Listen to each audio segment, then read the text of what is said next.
Salut, bienvenue sur la première vidéo d'une série sur la géométrie vectorielle. Elle couvrira une grande partie du champ travaillé au collège sur la géométrie en 2D. Pour réaliser certaines étapes, par exemple des preuves ou des exemples, j'utiliserai des raccourcis, des outils si tu préfères, que j'ai nommés astuces. En annexe, tu pourras trouver la liste de ces astuces que tu pourras utiliser pour te rafraîchir la mémoire ou avoir plus d'informations à son sujet. Avant de commencer, n'oublie pas qu'aucune de ces vidéos ne remplace un cours. Elles te permettent simplement d'avoir une aide sur une notion ou un concept important.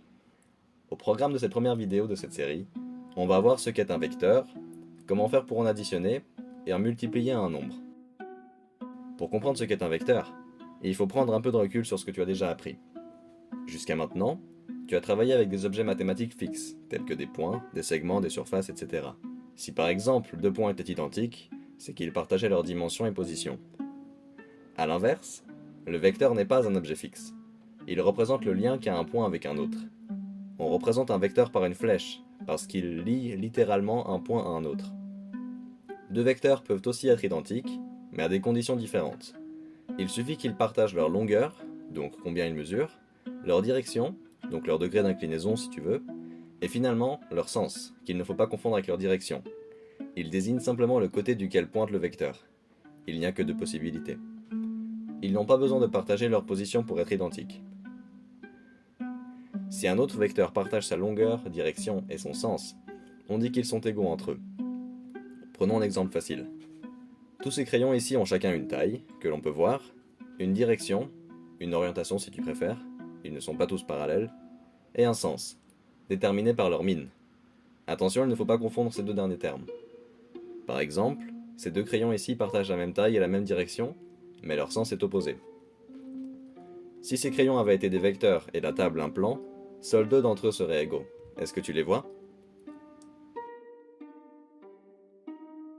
C'est ceci. Ils ne sont pas au même endroit, mais ce qui compte c'est qu'ils partagent les trois critères, et ça suffit. De la même manière, le vecteur qui part du point A et qui finit au point B est égal au vecteur qui part du point C et finit au point D. Les points qui déterminent ces deux vecteurs sont fixes, et leur position ne change pas.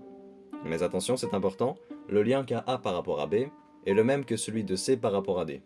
Autrement dit, A est situé d'une manière par rapport à B, et C est situé de la même manière par rapport à D. Voilà ce qu'il faut savoir sur le vecteur. Il représente aussi des forces, et donc des mouvements, surtout en physique. Mais en géométrie vectorielle, on utilise surtout le fait que le vecteur n'est pas un objet fixe.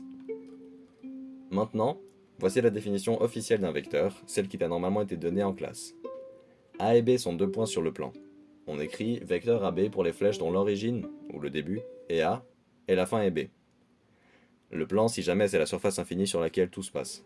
Imagine une grande feuille de papier, ou une table, sur laquelle tous les points, segments, surfaces et vecteurs se trouvent. Ça, c'est en 2D. Sinon, en 3D, ça devient l'espace. Conventionnellement, on utilise une lettre majuscule pour les points et une lettre minuscule avec une petite flèche pour désigner le vecteur entre ces points. En gros, il faut le voir comme une ligne que l'on peut déplacer, superposer et comparer à d'autres lignes. On a déjà de quoi énoncer plusieurs autres définitions. Premièrement, puisqu'un vecteur est une flèche qui part d'un point à un point, on peut définir le vecteur AA comme étant égal au vecteur 0. Simplement, cela veut dire que ce vecteur n'a pas de longueur, de direction, et n'a pas de sens. Cette définition implique aussi que si on ajoute le vecteur 0 à un autre vecteur, ça ne change rien. Voici donc la deuxième définition. Le vecteur AB plus le vecteur 0 donne le vecteur AB. Ensuite, le vecteur opposé au vecteur AB est le vecteur BA, puisqu'ils partagent tout du vecteur AB sauf son sens. Ils sont opposés. Par définition, ajouter un moins devant le vecteur inverse son sens. Qu'est-ce qu'on peut en déduire ? L'opposé du vecteur BA est égal au vecteur AB, donc le vecteur AB est égal à moins vecteur BA. Finalement, la prochaine définition en découle directement. Le vecteur AB plus le vecteur moins AB donne le vecteur 0. Le vecteur moins AB est le vecteur BA, comme on vient de le voir. Donc, on part de A avec le vecteur AB, et on y revient avec le vecteur BA. On n'a donc finalement parcouru aucune distance, en effet. Voici donc ce qu'il se passe lorsqu'il n'y a qu'un vecteur. On va maintenant voir comment les additionner. J'imagine que tu aurais instinctivement envie d'ajouter leur longueur, mais il faut s'y prendre différemment. Prenons ces deux vecteurs A et B. Tu l'as sûrement déjà vu en physique, mais pour additionner des vecteurs, il faut calculer leur résultante, le vecteur résultant.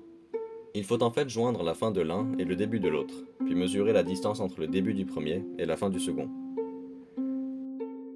Pour comprendre pourquoi, on va prendre un exemple concret et pas compliqué. tu marches dans la rue. Normalement, tu marches droit et à vitesse constante, ce qui est ici représenté par ce vecteur A. Le problème, c'est qu'il a une forte bise, et le vent vient sur toi depuis ton côté droit. Supposons qu'il vient sur toi perpendiculairement. Les rafales de vent sont ici représentées par les vecteurs parallèles B. C'est sûr, il n'y a concrètement pas qu'une seule rafale qui t'atteint, mais pour l'exemple, un seul vecteur B te pousse. Tu l'as sûrement déjà ressenti d'ailleurs, quand il a du vent fort, tu dévies un peu. Ta nouvelle trajectoire est maintenant modifiée. Mais comment précisément? Il faut ajouter un vecteur B au vecteur A qui était celui de ta trajectoire initiale. En liant l'origine du vecteur A, toi, et la fin du vecteur B, une rafale de vent, on trouve ta nouvelle trajectoire due aux turbulences météorologiques. Les déplacer pour faire coïncider leur origine est légal, puisque, je le rappelle, ils ne sont pas fixes. Encore une chose, prenons ces trois points, A, B et C. Si on trace les vecteurs AB et BC et qu'on les additionne, on trouve le vecteur AC, comme tu peux le voir à l'écran. Mais dans ce cas, les dessiner n'est pas nécessaire, car tu peux le deviner à partir de leurs lettres écrites. Le vecteur AB part du point A et finit au point B, tandis que le vecteur BC part du point B pour atteindre le point C. Puisque la fin de l'un et l'origine de l'autre sont le point B, tu peux deviner que les deux lettres aux extrémités, donc A et C ici, forment le vecteur résultant. On peut maintenant voir deux petits théorèmes sur l'addition des vecteurs, qu'on utilisera tout le temps. On va d'abord voir la commutativité de l'addition des vecteurs, puis leur associativité. Ne t'inquiète pas, ils ne sont pas aussi complexes que leur nom. Chacun sera respectivement l'astuce 1 et 2 en annexe. Ce que le premier théorème nous dit, c'est que tu peux additionner le vecteur A et le vecteur B dans le sens que tu veux. Donc, vecteur A plus vecteur B est égal à vecteur B plus vecteur A. Ça n'est pas compliqué à voir. Reprenons le dernier exemple. On avait deux vecteurs, A et B. Mis bout à bout, ils forment un triangle rectangle dont l'hypoténuse est ta nouvelle trajectoire. Or, rien n'empêche de placer d'abord le vecteur B puis le vecteur A. Regardons ce que ça change à ta trajectoire. On obtient la même résultante, la même trajectoire finale. On peut voir qu'en fait le vecteur A plus B n'est pas qu'une hypoténuse, mais il est aussi la diagonale d'un rectangle dont les côtés sont les vecteurs A et vecteur B.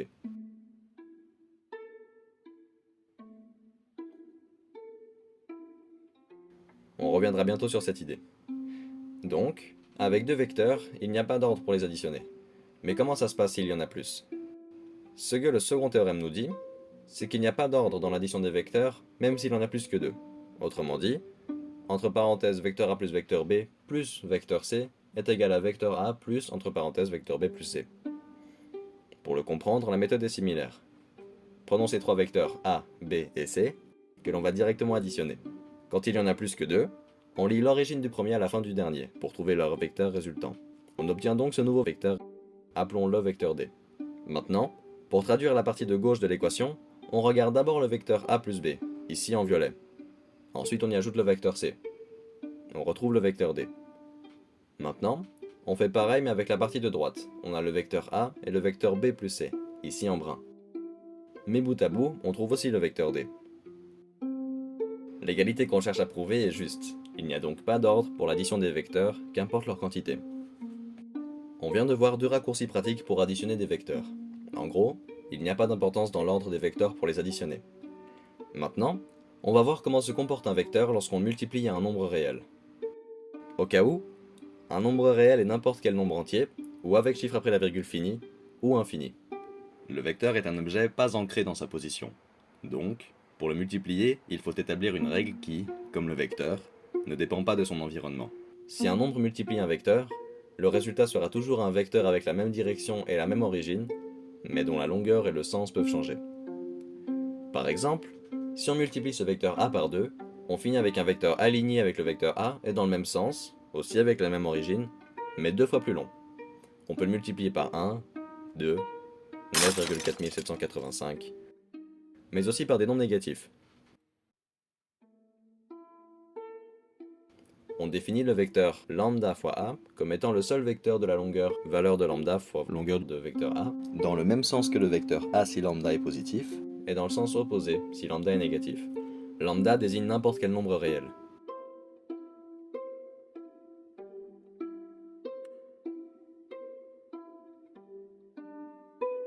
Attention, avant de continuer, il faut que tu fasses attention à ne pas confondre nombre et vecteur. Un nombre est fixe et fonctionne comme tu le sais depuis que tu travailles les maths. A l'inverse, un vecteur ne l'est pas, et doit être traité comme un objet non ancré. On le verra plus précisément dans la vidéo sur le produit scalaire. Regardons maintenant 4 règles sur la multiplication de vecteurs par un réel. La première règle nous dit que multiplier le vecteur a par 1 donne le vecteur a. Pas trop compliqué. La seconde règle nous dit que multiplier le produit d'un vecteur a par un autre nombre avec un second nombre revient à d'abord multiplier les deux nombres, puis ensuite au vecteur a. En gros, comme avec les chiffres normaux, il n'y a pas d'ordre dans les objets multipliés. Par exemple, prenons 2 pour lambda, 3 pour mu, et un vecteur a. Si tu le multiplies 3 fois, tu as le vecteur 3a. En multipliant le vecteur 3a par 2, tu finis avec le vecteur 6a. Maintenant, si tu multiplies d'abord mu et lambda, tu finis avec 6. Et multiplié à a, ça nous donne aussi 6a. La troisième règle est un tout petit peu plus élaborée. On va regarder sa preuve pour mieux la comprendre. Elle nous dit qu'on peut distribuer un nombre réel qui multiplie une parenthèse de deux vecteurs additionnés. Donc, lambda fois vecteur a plus vecteur b est égal lambda fois vecteur a plus lambda fois vecteur b. Pour prouver cette règle, on va prendre une illustration. On a nos deux vecteurs a et b. Pour rappel, quels que ces vecteurs soient, on peut les représenter de manière à ce qu'ils partagent leur origine. Nos deux vecteurs ne sont pas parallèles, et lambda est positif. Nommons leur origine O. On appelle l'extrémité du vecteur A et l'extrémité du vecteur A plus B C. Ensuite, si on applique la définition de la multiplication de vecteurs par un réel pour le vecteur A, et donc qu'on le multiplie par lambda, un nombre quelconque, on obtient un vecteur dans la même direction que vecteur A, et on appelle son extrémité A'. Maintenant, on trace une droite parallèle au vecteur B qui passe par A', et on en trace une deuxième qui est la prolongation du vecteur A plus B. Appelons l'endroit où elles se croisent C'. Elles se croisent car on a choisi le vecteur A et le vecteur B pour qu'ils ne soient pas parallèles. On a maintenant une construction de triangle semblable. On peut donc appliquer Thalès et dire que les rapports entre les côtés OA' et OA, OC' et OC, et A'C' et AC sont égaux. Attention, ce sont des côtés, donc des valeurs fixes. Si on regarde les numérateurs, on sait ce que chacun représente. Le côté OA' a été construit pour être lambda fois plus grand que le côté OA. On écrit valeur absolue de lambda car on ne garde que sa valeur sans son signe. Il affecte le côté OA dans le même sens que OA. Pour la même raison, le côté OC' est égal à valeur absolue de lambda fois le côté OC. Enfin, le côté A'C' est égal à valeur absolue de lambda fois le côté AC. Je rappelle qu'on ne fait qu'appliquer le théorème de Thalès, que l'on peut appliquer car les côtés AC et A'C' sont parallèles. Mais qu'avons-nous vu il y a quelques minutes? Le vecteur lambda fois A est défini comme étant le seul vecteur de longueur, valeur de lambda fois longueur de vecteur A, dans le même sens que le vecteur A si lambda est positif. Donc ici, valeur de lambda fois le côté OA équivaut au vecteur lambda fois vecteur A. Pareil pour les deux autres numérateurs. Autrement dit, le vecteur OA' est égal au vecteur lambda fois le vecteur A, le vecteur A'C' est égal au vecteur lambda fois le vecteur B, et le vecteur OC' est égal au vecteur lambda fois OC, qui est le vecteur A plus B. Et que voit-on? Si on additionne le vecteur lambda fois vecteur A et le vecteur lambda fois le vecteur B, on trouve en effet le vecteur lambda fois le vecteur A plus B. Cette règle est le sujet de l'astuce numéro 3. La quatrième règle est similaire à la troisième. Elle nous dit que additionner deux nombres puis les multiplier à un vecteur revient à distribuer ces nombres séparément. Donc, lambda plus mu entre parenthèses fois vecteur A donne lambda fois vecteur A plus mu fois vecteur A. Cette règle découle aussi directement de la définition, car lambda et mu sont des nombres réels. On applique donc les règles d'une multiplication normale. Par exemple, 2 plus 3 fois le vecteur A, c'est égal à 2 fois le vecteur A, plus 3 fois le vecteur A. Attention, je rappelle qu'il est important de ne pas confondre vecteur et nombre. Un vecteur est un lien entre deux points fixes qui peut être retrouvé ailleurs sur le plan infiniment. Il lie un point à un autre. Un nombre, lui, est fixe et se comporte comme tu le sais depuis que tu étudies les maths. Voilà pour cette vidéo. J'espère qu'elle t'a aidé à mieux comprendre ce qu'est un vecteur, ainsi que les diverses règles d'addition de vecteurs et de multiplication par un réel. Dans la prochaine vidéo, on va regarder nos deux premiers petits théorèmes, leur relation de Chasles et celle du point milieu.